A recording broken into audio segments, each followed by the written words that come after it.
salah satu identitas kita sebagai orang-orang yang percaya kepada Yesus Kristus adalah orang-orang yang lebih dari pemenang. Dan ini membuat banyak orang Kristen suka untuk mengatakannya. Tetapi tahukah saudara yang disebut orang yang lebih dari pemenang?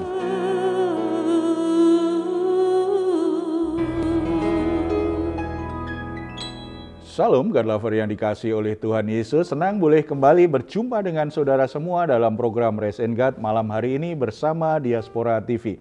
Setelah melewati berbagai kesibukan sepanjang hari ini, mungkin ada situasi tertentu yang membuat jiwa saudara menjadi letih lesu dan berbeban berat. Apapun keadaannya, jangan menyerah. Sebab Tuhan mengundang kita semua untuk mengalami kelegaan setiap hari. Ini yang dikatakan Tuhan Yesus kepada kita. Marilah kepadaku semua yang letih lesu dan berbeban berat. Aku akan memberi kelegaan kepadamu. Puji Tuhan. Mari kita imani perkataan Tuhan Yesus. Kita responi, kita datang kepadanya dalam doa. Bapa di surga, kami datang kepadamu karena kami percaya dalam Yesus Kristus. Kami diposisikan sebagai orang-orang benar, berdamai denganmu dan diberi kuasa menjadi anak-anak Allah, boleh mengungkapkan semua beban berat hidup kami, semua kerinduan dan isi hati kami. Tuhan mengerti apa yang sedang kami alami saat ini. Setiap situasi sulit yang sedang kami hadapi, masalah-masalah yang menekan jiwa kami. Kami yakin dengan sepenuhnya bahwa firman-Mu ya dan amin. Ketika kami datang kepadamu, Tuhan memberi kami kelegaan, jalan keluar yang terbaik. Tuhan beri kami kekuatan dan hikmat untuk menyelesaikan masalah-masalah yang sedang kami hadapi. Bapa, ini kami, berbicaralah kepada kami lewat firman-Mu saat ini. Dalam nama Tuhan Yesus Kristus. Amin.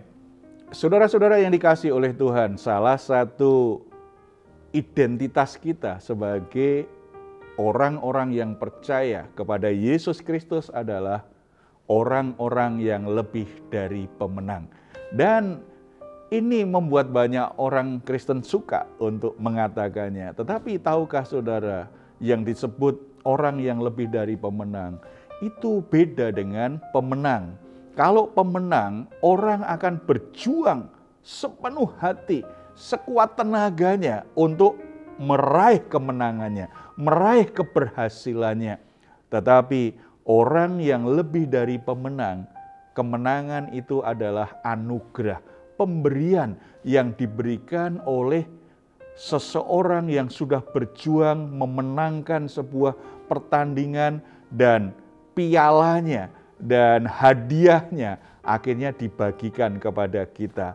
Posisi kita adalah posisi orang yang lebih dari pemenang. Dalam iman kita, hidup orang percaya itu adalah orang yang lebih dari pemenang. Kita adalah orang-orang yang lebih dari pemenang. Kita akan menang terhadap dosa. Kita akan berhasil dalam hidup ini. Kita bisa meraih apa yang kita impikan. Semua kemenangan, semua keberhasilan, dasarnya bukan kepandaian kita, dasarnya bukan kehebatan dan kekuatan kita, tetapi pemberian, anugerah yang diberikan kepada kita oleh Allah karena Yesus Kristus sudah mengalahkan musuh terberat manusia, yaitu dosa, yaitu kuasa maut. Dia sudah mati dan dibangkitkan. Kemenangannya itulah yang akhirnya bisa kita nikmati. Kita akan perhatikan lebih lanjut kebenaran firman Tuhan ini. Mari kita membuka Roma pasal yang ke-8 ayat 31 dan 32. Saya akan membacakan untuk kita semua. Sebab itu apakah yang akan kita katakan tentang semuanya itu? Jika Allah di pihak kita, siapakah yang akan melawan kita? Ia yang tidak menyayangkan anaknya sendiri, tetapi yang menyerahkannya bagi kita semua. Bagaimanakah mungkin ia tidak mengaruniakan segala sesuatu kepada kita bersama-sama dengan Dia? Saudara, Dua ayat ini menjadi keyakinan iman yang luar biasa yang dimiliki Paulus dan orang-orang Kristen di Roma. Bahwa keyakinan iman itu dasarnya bukan karena kamu terlalu pintar untuk berhasil. Bukan karena kamu orang yang hebat. Bukan karena kerja kerasmu. Bukan karena perjuanganmu sendiri. Tidak. Tetapi anugerah Tuhan. Kita harus punya keyakinan iman bahwa kita ada di posisi kemenangannya Tuhan. Kita ada di posisi sebagai orang yang lebih dari pemenang dengan dua alasan ini. Yang pertama, tadi ayat 31 saya baca lagi. Sebab itu apakah yang akan kita katakan tentang semuanya itu? Jika Allah di pihak kita, siapakah yang akan melawan kita? Keyakinan iman kita didasarkan pertama, karena Allah di pihak kita. Semua musuh kehidupan kita, apapun bentuknya, tidak ada yang sanggup mengalahkan kita. Karena Allah di pihak kita, bukan karena kita hebat, bukan karena kita terlalu kuat. Kita tidak akan terkalahkan dengan masalah hidup ini, bukan karena kita terlalu pintar, tetapi Allah ada di pihak kita. Kita sanggup keluar dari perhambaan dosa. Kita sanggup untuk alami kelepasan terhadap ikatan-ikatan dosa kita. Bukan karena kita ini orang yang terlalu kudus untuk bisa berdosa. Bukan karena Allah di pihak kita. Allah menyelamatkan kita, menebus kita lewat pengorbanan Tuhan Yesus Kristus di atas kayu salib. Jadi saudara-saudara, kebenaran ini akan menjadi keyakinan iman dan hasilnya menjalani hidup itu optimis, menjalani hidup itu berani, menjalani hidup itu selalu ada pengharapan, dan kita tidak akan mudah menyerah dengan godaan pencobaan untuk kembali jatuh dalam dosa, kompromi dengan dosa, dan kita akan terus bertumbuh dalam Tuhan dengan baik. Karena apa? Allah di pihak kita. Kalau Allah di pihak kita, bukankah setiap masalah jadi terlalu kecil?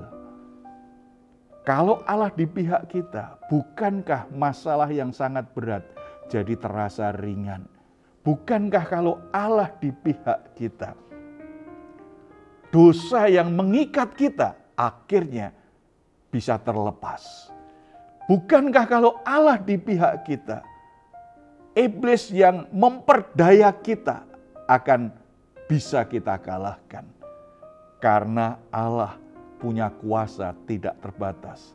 Karena Allah punya kuasa yang tidak terkalahkan oleh siapapun juga. Tidak ada alasan bagi kita untuk menyerah kalah oleh masalah, apalagi oleh dosa, apalagi oleh iblis.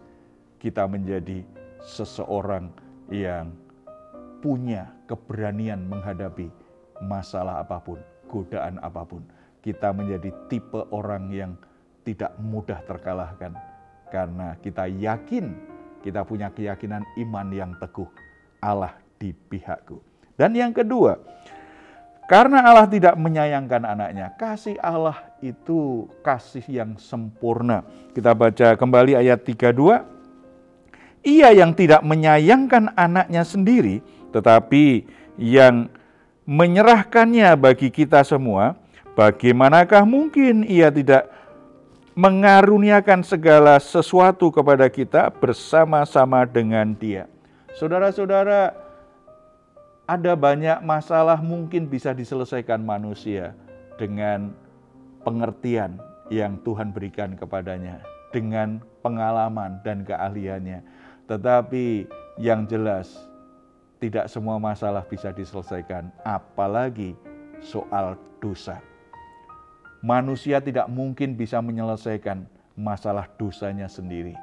Manusia tidak mungkin bisa membebaskan dirinya dari kuasa dosa, dan kuasa kematian. Manusia membutuhkan pertolongan Tuhan, membutuhkan belas kasihan Tuhan.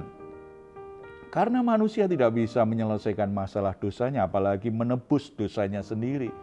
Dalam kelemahan manusia, tidak pernah cukup kebaikan manusia untuk mengimbangi dosa-dosanya. Dalam anugerahnya, Allah akhirnya menebus dosa-dosa manusia. Walaupun harga yang dibayar itu sangat mahal sekali, yaitu Yesus Kristus, anaknya yang tunggal, itu harus mati di atas kayu salib untuk membayar lunas semua dosa-dosa manusia. Tetapi itu diberikannya demi kasih-Nya. Kalau Allah sedemikian rupa mengasihi kita, bahkan Dia relakan anaknya yang tunggal, firman Allah yang hidup yang menjadi manusia, yang namanya Yesus Kristus, apalagi untuk masalah-masalah kita yang lain. Masalah apa yang sedang saudara alami saat ini? Masalah kesehatan, masalah rumah tangga, masalah keuangan, atau tentang pekerjaanmu, bisnismu, masalah apapun. Atau mungkin saudara sedang bergumul dengan kebiasaan-kebiasaan buruk yang selama ini mengikatmu. Apapun itu, percayalah kalau dalam kasih-Nya Allah sudah menyerahkan anaknya yang tunggal untuk menebus dosa-dosamu, untuk membayar lunas dan membebaskanmu dari perbudakan dosa. Maka masalah-masalah yang lain itu pasti akan Tuhan tolong. Tidak ada masalah yang terlalu berat bagi Allah, sebab yang paling sulit yaitu Dia harus menyerahkan Yesus Kristus menanggung dosa seluruh umat manusia. Itu pekerjaan yang begitu sulit karena Dia Maha Kudus. Itu saja Dia sudah lakukan. Masalah-masalahmu yang lain pasti Tuhan tolong. Oleh sebab itu jangan menyerah dengan masalahmu, jangan kalah dengan godaan, jangan biarkan hidupmu terus diperbudak dengan kebiasaan buruk, dengan dosa-dosa, atau saudara akhirnya kompromi menyelesaikan masalahmu dengan cara-cara yang berdosa. Tidak, saudara diposisikan sebagai orang yang lebih dari pemenang. Saudara sudah ada di jalur yang benar, jalur di mana kemenangan Yesus Kristus itu menjadi bagian hidupmu. Nikmati itu dan bertindak seperti orang yang ada di posisi itu, sebagai orang yang lebih dari pemenang. Mari kita bersatu dalam doa. Bapa di surga, kami mengucap syukur karena di dalam Yesus Kristus kami punya keyakinan iman. Kami adalah orang-orang yang lebih dari pemenang. Bukan karena kami hebat, bukan karena kami sempurna, kuat, dan terlalu pintar menjalani hidup ini. Tetapi karena Yesus Kristus sudah menebus dosa kami. Kami sangat percaya Bapa, sebagai orang-orang yang lebih dari pemenang. Kami semua akan sanggup untuk mengatasi semua masalah-masalah godaan dalam hidup kami. Hamba-Mu berdoa untuk saudara-saudara terkasih yang saat ini sedang bergumul dengan dosa-dosanya, bergumul dengan kebiasaan-kebiasaan buruknya. Biarlah Engkau menghampiri dia, jamah dia Bapa, biar dia boleh mengalami kemenangan Yesus Kristus dalam hidup mereka. Dalam nama Tuhan Yesus, Tuhan bebaskan mereka dari semua ikatan dan Tuhan bawa mereka dalam kemenangan-Mu. Kami juga berdoa untuk saudara-saudara kami yang saat ini sedang terpuruk dengan usahanya, dengan bisnisnya. Saudara-saudara yang sedang kebingungan, sedang stres karena dikejar-kejar debt collector, sedang mengalami situasi yang sangat berat dalam rumah tangganya, atau sedang mengalami sakit penyakit. Mereka sepertinya ingin menyerah, mereka putus harap karena tidak bisa mengatasinya. Bapa, biarlah kebenaran firman Tuhan hari ini memerdekakan mereka dari keputusasaannya dan memberikan pengharapan baru, bahwa sesungguhnya Mereka ada di tempat di mana kemenangan itu akan mereka nikmati. Tuhan tolong mereka, Tuhan nyatakan keajaiban-Mu, buka jalan keluar yang terbaik. Biarlah mereka boleh menikmati kemenangan yang dari Tuhan. Lewat itu mereka semakin mengenal Tuhan, mengasihi Tuhan, dan mempermuliakan Tuhan. Dalam nama Tuhan Yesus kami berdoa. Amin. Jika saat ini saudara sedang mengalami pergumulan atau keluarga saudara, pekerjaan saudara, atau kesehatan saudara juga sedang bermasalah, saudara membutuhkan dukungan doa, di layar saudara ada nomor telepon yang bisa saudara hubungi. Tim doa kami akan mendoakan saudara semuanya. Silahkan jika saudara ingin memberikan komentar, tuliskan komentar saudara di ruang komentar yang ada di channel Diaspora TV. Baik saudara-saudara, sebelum kita berpisah, mari kita perkatakan bersama dengan penuh iman, dengan penuh keyakinan. Mazmur 4 ayat 8-9. Engkau telah memberikan sukacita kepadaku lebih banyak daripada mereka ketika mereka kelimpahan gandum dan anggur. Dengan tentram aku mau membaringkan diri lalu segera tidur. Sebab hanya Engkaulah ya Tuhan yang membiarkan aku diam dengan aman. Puji Tuhan, selamat beristirahat. Doa saya untuk saudara semua, saudara sungguh-sungguh mengalami Rest and God malam hari ini. Tuhan Yesus memberkati kita semuanya. Salam. Hatiku siap.